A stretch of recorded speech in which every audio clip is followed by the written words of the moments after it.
आपका first chapter है some basic concept of chemistry. इसमें क्या है, पहले केमिस्ट्री बताया गया है। केमिस्ट्री क्या है?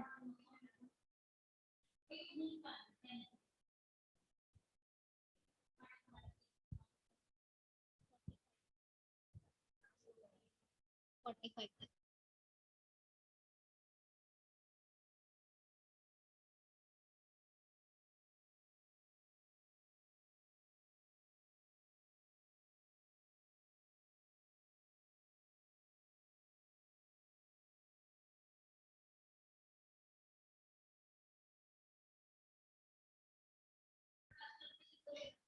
ठीक है, तो केमिस्ट्री क्या है? वो ब्रांच है साइंस की जिसमें ट्रांसफॉर्मेशन होती है। ट्रांसफॉर्मेशन बताया था, चेंज को बोला जाता है। इसमें हम मॉलिक्यूल्स और एटम के बेसिस पर ही हम एक कोई भी मैटर को हम उसके अकॉर्डिंग आइडेंटिफाई करते हैं।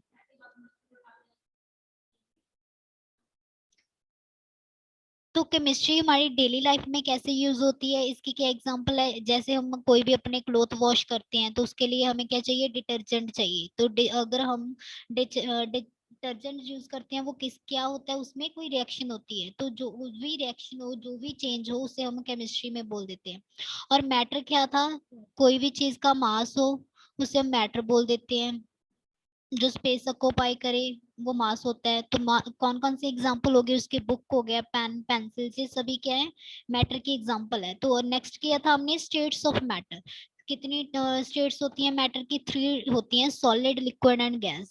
सॉलिड क्या होते हैं? जो क्लोजली पैक्ड होते हैं। लिक्विड जो कम क्लोज होते हैं। गैसेस जो फ्रीली मूव करती हैं।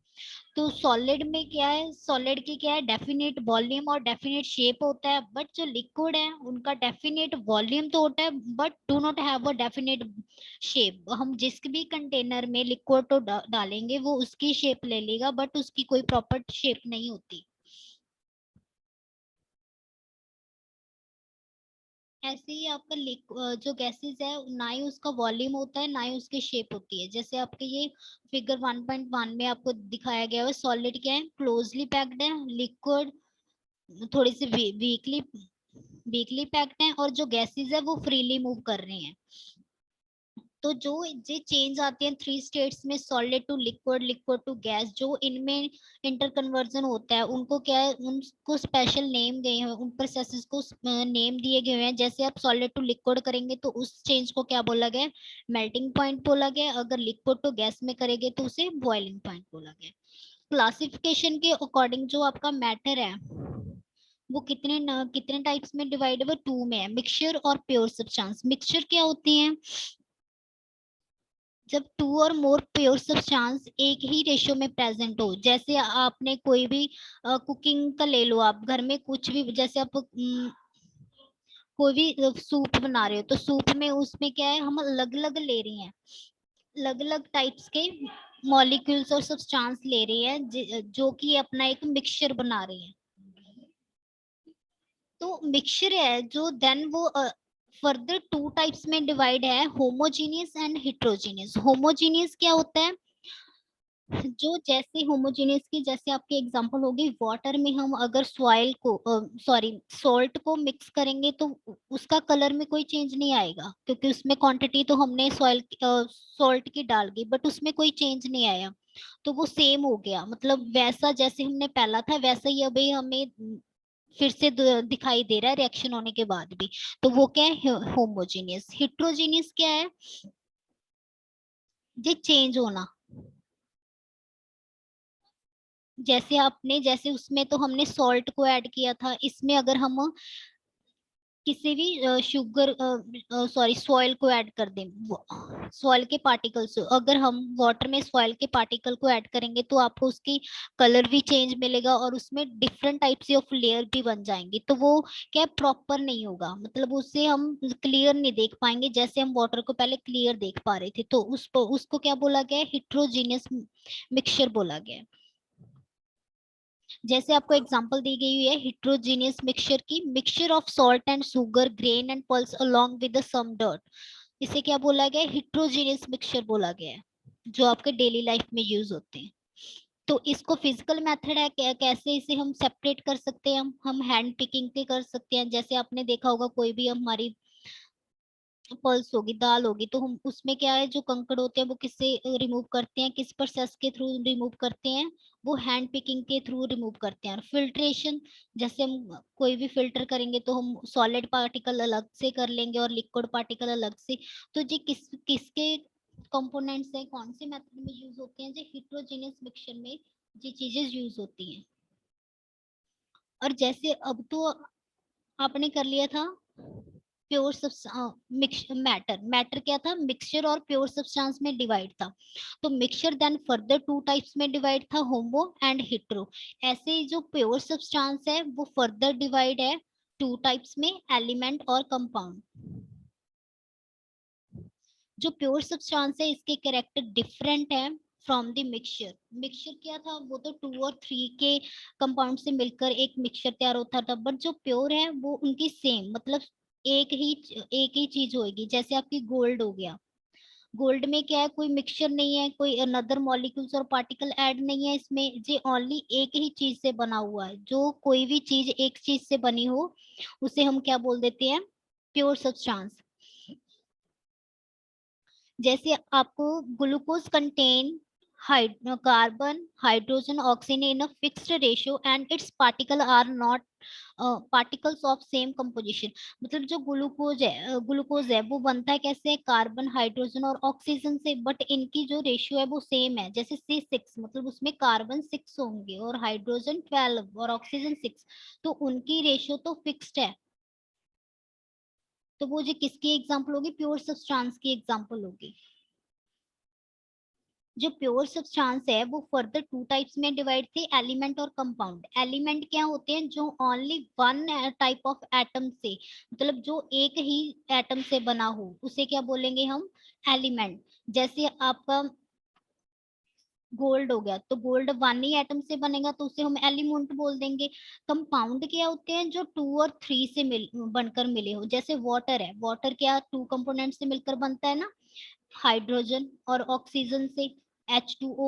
तो उसे क्या हम बोलेंगे, कंपाउंड बोलेंगे। The particles of an element consist of only one type of atom, मतलब एक ही टाइप के एटम से बना हुए पार्टिकल्स को हम एलिमेंट बोलेंगे। जे किसमें एग्जिस्ट करते हैं, एटम और मॉलिक्यूल्स में।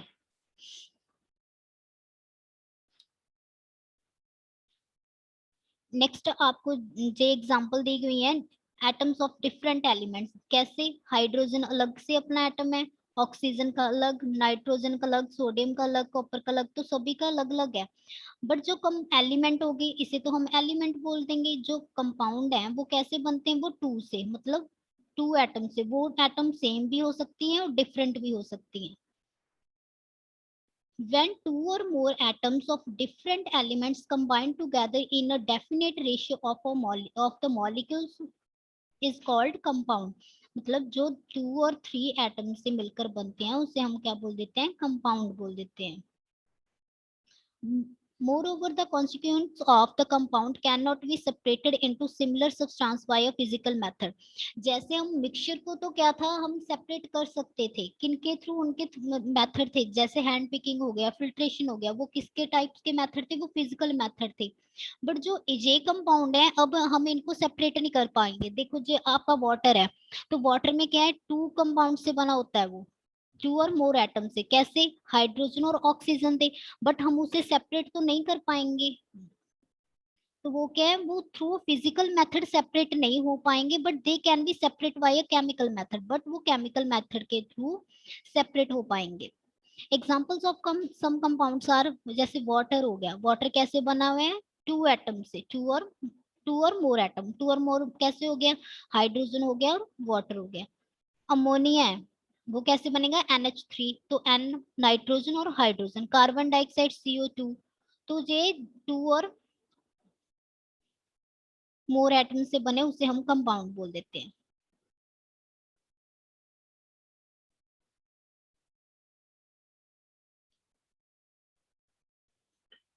ये आपको दिखाया गया है वाटर कैसे बना हुआ है। वाटर कैसे बना हुआ है, टू एच है, दो एटम एच के हैं और वन एटम ऑक्सीजन का है। वैसे ही कार्बन डाइऑक्साइड कैसे है, वन एटम कार्बन का है और टू एटम ऑक्सीजन के हैं।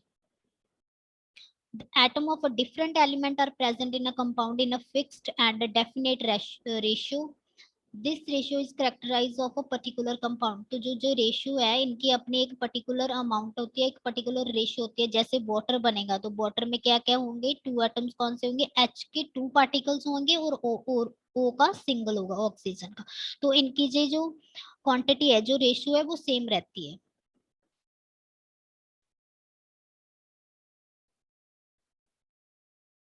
नेक्स्ट है आपकी properties of matter and their measurements. अब हम पढ़ेंगे मैटर की प्रॉपर्टीज।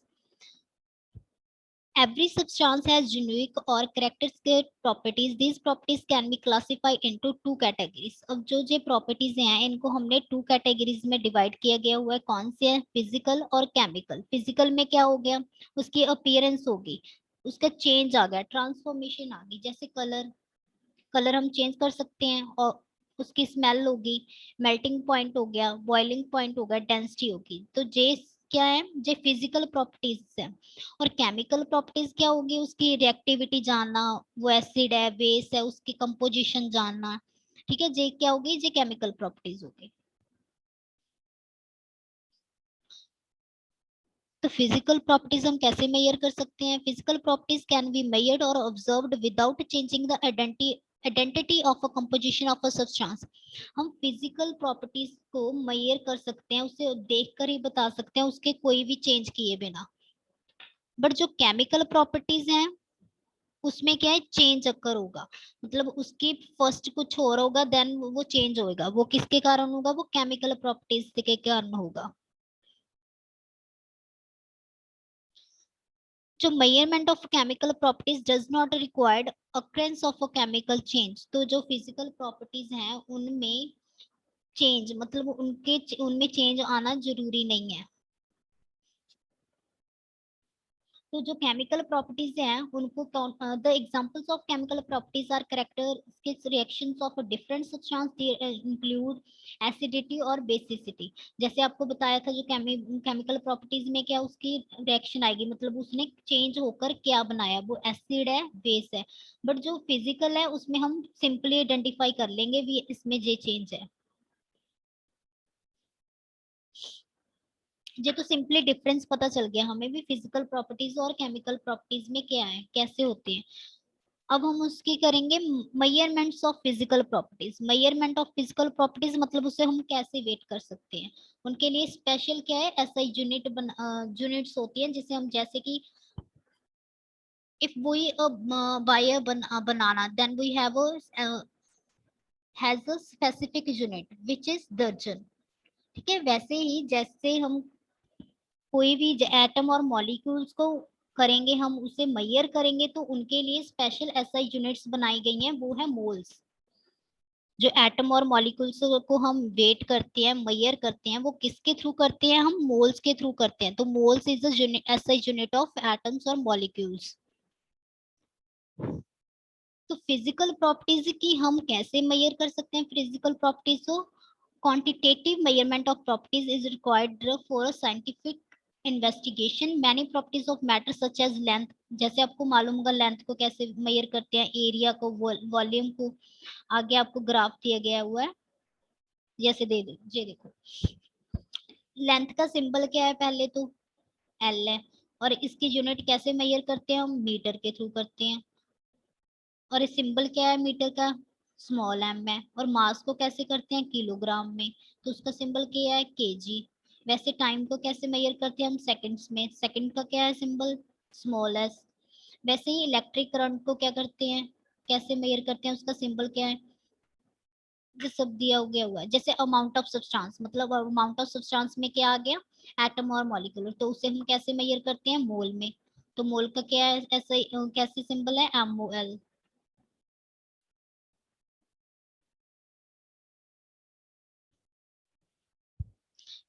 फिजिकल प्रॉपर्टीज में क्या है, हम उससे क्वांटिटेटिव, मतलब उसे मेजर कर सकते हैं उसकी क्वांटिटी के अकॉर्डिंग। जैसे हम लेंथ को भी कर लिया, टेम्परेचर लेंथ को कर लिया, टाइम को कर लेंगे। ठीक है, तो ये क्या है, इसकी यूनिट है इसको मेजर करने को। तो जो ये यूनिट है इसको क्या बोला गया है, एसआई यूनिट बोला गया है।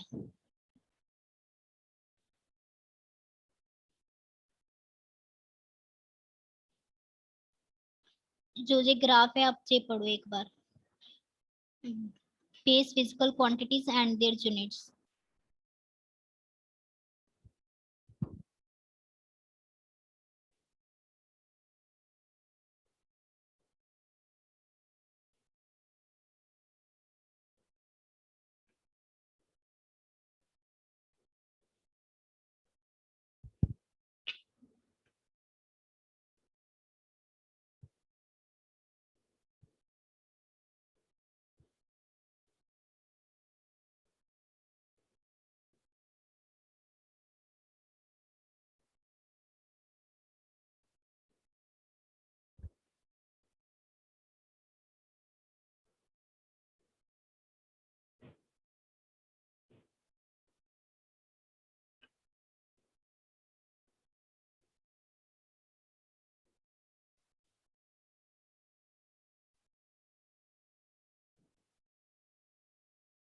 तो नेक्स्ट है, तो इनकी ये डेफिनेशन दी गई है एसआई यूनिट की। लेंथ की, मीटर की, किलोग्राम, सेकंड, एम्पियर, केल्विन, मोल।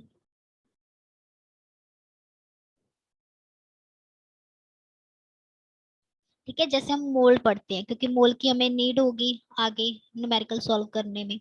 तो the mole symbol mole is a SI unit of amount of substance. किसी भी सब्सटेंस, एटम और मॉलिक्यूल को मेजर करने में जो यूनिट यूज होती है वो एसआई यूनिट क्या है, मोल है।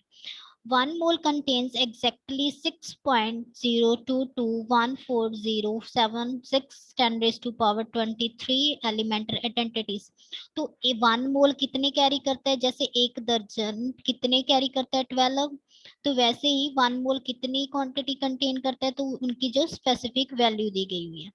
This number is a fixed numerical value of Avogadro constant when expressed in unit mole and is called Avogadro number। अगर हम किसी 1 mole की बात करें तो हम क्या लिखेंगे, जो फिक्स्ड न्यूमेरिकल वैल्यू लिखेंगे।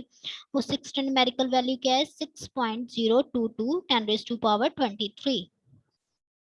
और इसे हम फिक्स्ड वैल्यू जो जो जे है इसे हम क्या बोल देते हैं, इसे एवोगाड्रो कांस्टेंट भी बोल देते हैं। तो amount of substance symbol n of n आपने को मोल बताया था, जो आपने सिंपल दिया था उसे एन था। एन एलिमेंट्री आइडेंटिटी में बी एन एटम, जैसे मैंने बताया था अमाउंट ऑफ सब्सटेंस, इसमें क्या हो गया जी, जो आइडेंटिटी है वो कैसी होगी, वो एटम भी हो सकते हैं, वो मॉलिक्यूल्स भी हो सकते हैं, वो आयन भी हो सकते हैं, वो इलेक्ट्रॉन्स भी हो सकते हैं, वो और एनी अदर पार्टिकल्स भी हो सकते हैं। ठीक है,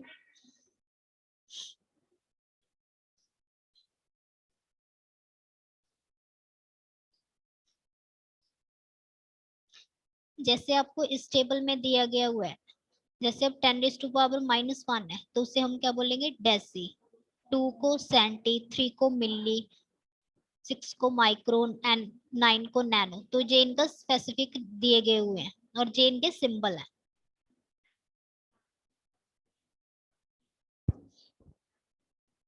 नेक्स्ट हमारा टॉपिक क्या है, mass and weight. What is मास?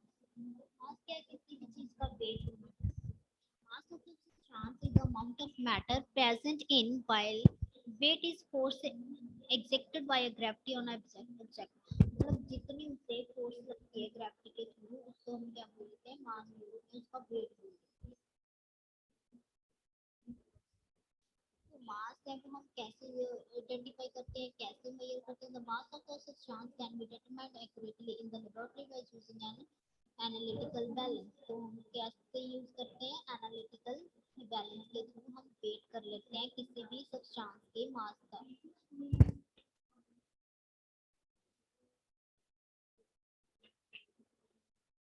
दे रही उसकी पिक्चर, जैसे आप लोग क्या बोल देते हैं उसे, तराजू है ना, उसमें क्या है, वो एनालिटिकल बैलेंस है, मतलब उसके थ्रू हम वेट कर सकते हैं। वो तो आगे लार्ज क्वांटिटी जिसका रेशियो ज्यादा होगी, वैसे ही जो मॉलिक्यूल्स और एटम होते हैं, जो सोल्यूशन होते हैं, सब्सटेंस होते हैं, उन्हें मेजर करने के लिए अलग से एनालिटिकल बैलेंस आता है जिसकी शेप ऐसे होती है।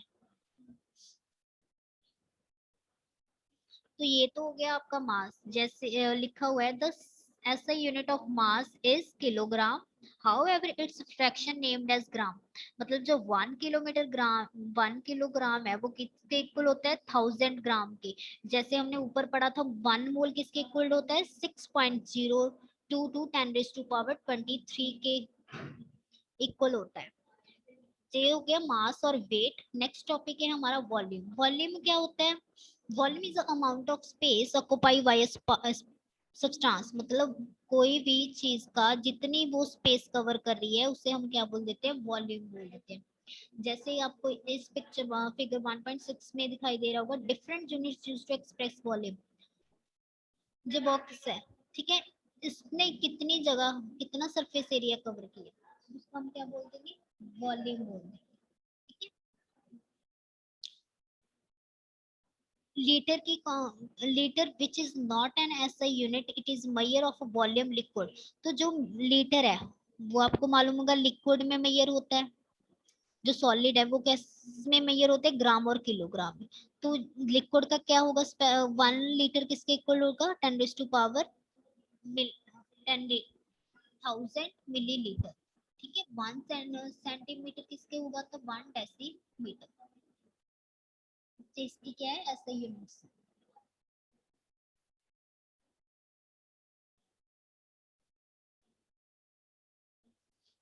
In a laboratory, the volume liquid or solution can be measured by graduated cylinder। अब हम लेबोरेटरी में क्या करते हैं जो लिक्विड के सॉल्यूशन होते हैं वो कैसे मेजर करते हैं? वो कौन कौन सी, एक तो अपने पिपेट होगी, सिलेंडर हो गया, वॉल्यूमेट्रिक फ्लास्क हो गई। तो हम इसके थ्रू जो हमारा लिक्विड है वो मेजर करते हैं। जैसे हम सॉलिड कैसे मेजर करते थे एनालिटिकल बैलेंस, मतलब उसके थ्रू हम वेट करते थे। अब हम लिक्विड को कैसे वॉल्यूमाइज करेंगे, इसका कैसे पता चलेगा हमें कितनी क्वांटिटी चाहिए? तो हम उसे मेजर करने के लिए जे क्या है जे डिवाइस यूज करते हैं लिक्विड को मेजर करने के लिए। तो in the form of millilitre, millilitre की फॉर्म में हम इसे मेजर करते हैं। नेक्स्ट टॉपिक है आपका mass and volume. What is density? Density क्या है? डेंसिटी कैसे बनी है? Two properties equals to mass and volume, जो हमने डिस्कस की है। डेंसिटी किसके इक्वल है मास अपॉन वॉल्यूम। तो ऐसा यूनिट क्या होगी डेंसिटी की? ऐसा unit of mass divided by ऐसा यूनिट ऑफ वॉल्यूम। ऐसे मास का क्या होगा केजी और वॉल्यूम क्या होगा एमपी3। तो इसके क्या बन गया हमारा ऐसा यूनिट ऑफ डेंसिटी बन गया। तो डेंसिटी क्या है? वो ऐसा substance, density of a substance tell us about how closely its particle are packed. If density is more it means particle are more closely packed. कैसे डेंसिटी हमें क्या बताता है? डेंसिटी हमें बताता है कि जो पार्टिकल्स हैं किसी भी सब्सटेंस के वो कितने क्लोजली पैक्ड हैं, उनमें जो इंट्रामोलिकुलर फोर्सेस हैं वो कितनी स्ट्रांग है। तो इसके थ्रू हमें क्या पता चल जाता है कि डेंसिटी अगर वो क्लोज ज्यादा क्लोज है, उसकी इंटरमॉलिक्यूलर फोर्सेस ज्यादा है स्ट्रांग है, it means it has a closely packed, मतलब उसमें ही उसकी उतनी ही डेंसिटी होगी, जितना वो क्लोजली पैक्ड होंगे उतनी ही उनकी डेंसिटी ज्यादा होगी।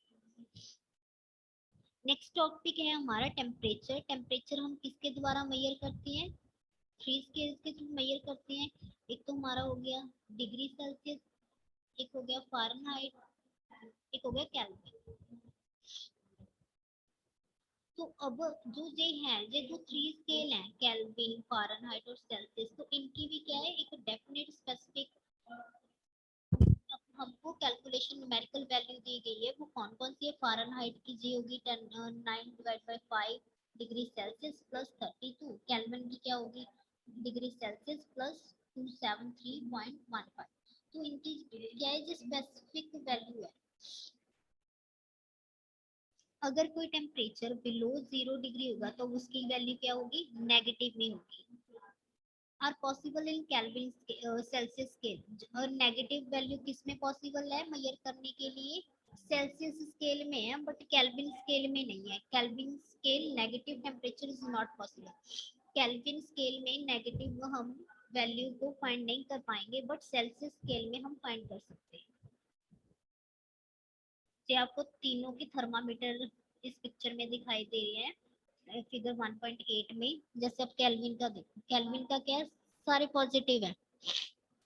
273.15, 298, 310, 373, तो इसमें कोई नेगेटिव नहीं है।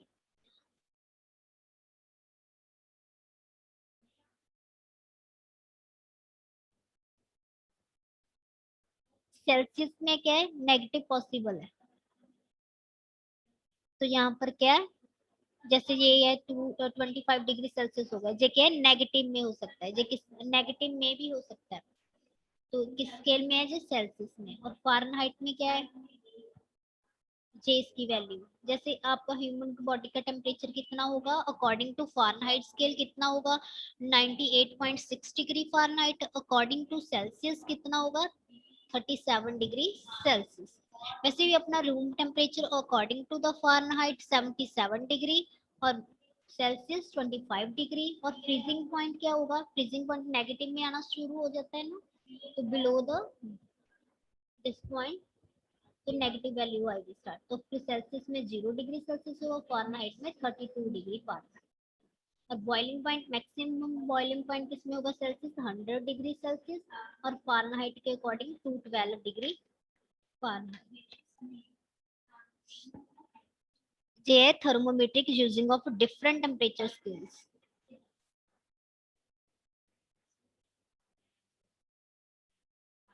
अब नेक्स्ट टॉपिक है हमारा अनसर्टेनिटी और इन measurement.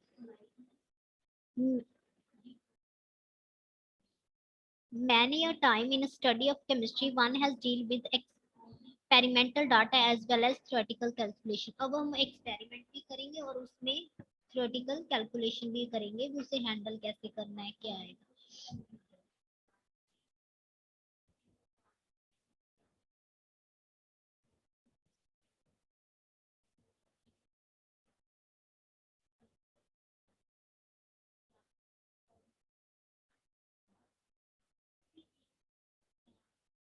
This is meaningful way to handle the number of conventionally and present the data realistically with certainly to extent possible. These idea discuss below.